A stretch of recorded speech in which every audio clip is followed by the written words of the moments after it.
Good morning, boys and girls. It's good to see you again this morning. We are finishing the book of First Samuel today.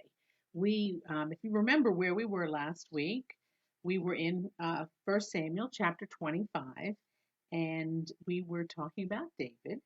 And we're going to continue talking about David and a little bit more about David and what went on around him and King Saul. King Saul is a huge part of David's story. They're very intertwined together. So we're going to talk about David. Remember, he was anointed by Samuel for God. Samuel did it for God as he was a young boy. And he took care of his father's flocks, his animals, his sheep, and his goats out in the fields. And he also played a very nice instrument, the harp, and apparently he was pretty good at it. Now, King Saul had sent for David to play the harp for him. If you remember about King Saul, he was being visited by evil spirits, and his evil spirits were sent to him by God. It's interesting when you think about it. Well, these evil spirits were driving him mad, and the only thing that would calm him down was David playing the harp. The harp is a beautiful instrument, has a beautiful sound, and it would calm him down. The evil spirits would leave. Now, do you remember why God put that evil spirit on Saul? Well, Saul started off as a man that God chose to be his first king for Israel. Remember, the Israelites wanted a king. They wanted to be like every other nation around them. And God said, okay. And he asked Samuel to anoint him. He liked Samuel. The people liked Samuel. He was a tall, good looking man who did good things for God. Now, Saul was a man who knew God and God loved him and he followed God and he started off doing great things and then he began to do things that God was not happy with. And as he stepped away from God, he was pulling the people of Israel away from God, and that made God even more angry. Well, God then turned away from him and he took his Holy Spirit, he took his own spirit away from Saul and he allowed the evil spirit to possess him. The only thing, remember, that would calm him down was the harp playing, and later on, that didn't even help. And so we're going to learn that's just a review of what we've been doing. Now, remember, David defeated that giant, the giant named Goliath, and he was a Philistine. Let's remember that because it's going to come up later in our story today. Now, remember, he did it with a sling and a very smooth stone from the river, and that's all it took to defeat that giant. Now, now David was still just a young man, and after he killed that giant Goliath, King Saul sent for him. He wanted him to live there in his home in the palace. And after that, he asked him to lead the armies. And remember that went very, very well. The they loved David because they knew God was with him. And everything that David did was coming out well because he was with God. He knew God. He talked to God. He loved God. And this is a common theme for us in these weeks that we've been talking about David. And I'm going to continue saying it over and over again that we need to know God.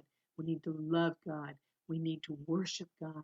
We need to follow God. We need Him in our life. We need His Son, Jesus Christ, in our life. I'm going to continue that over and over again till we get it. All right?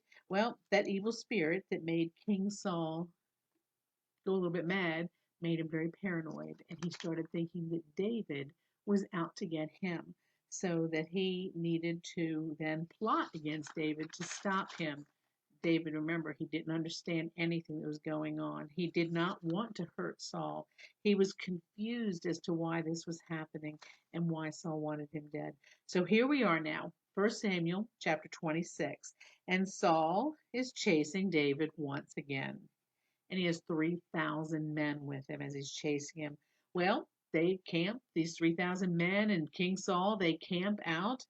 And David, with another man, has the opportunity to sneak into camp, take the sword and a water jug that belonged to King Saul as he was sleeping, and nobody woke up. King didn't wake up, the men didn't wake up, and he was able to get away. Well, David now he he lets Saul know. They talk, and he's like, this is never going to end. I can't do this. This is never going to end.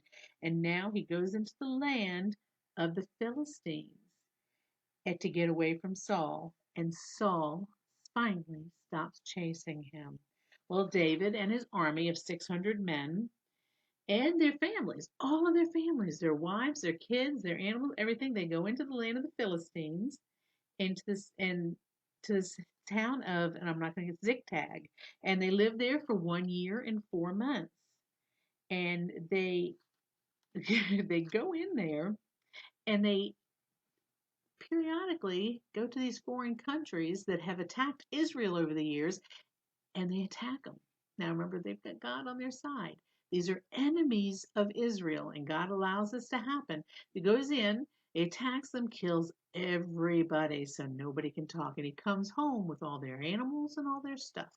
And he shares this with his people there. Well, when the I'm looking for the name of the king there that was the king of the Philistines, and I've misplaced his name. Here we go. Ashish is what it looks like to me. He goes to him, and Ashish knows he's there, and he knows he's given him Ziklag to live there, and he's there with his permission, but he does not know that he's going out and killing these other countries, the people of these other countries, because these are friends of the Philistines. They're all enemies of Israel. And he just says, oh, he's going out and he's fighting other Israelites. So he thinks the king's thinking, David really, really doesn't like the Israelites anymore. And it's kind of like David's a double agent here, kind of like a spy going into the land, but we're not exactly sure how that worked out. Well, he Ashish begins to like David a lot, and he asks him to be his personal guard for life. And then he asks if he and his men will attack Israel with him and his army. Well, the Philistine army, remember, now this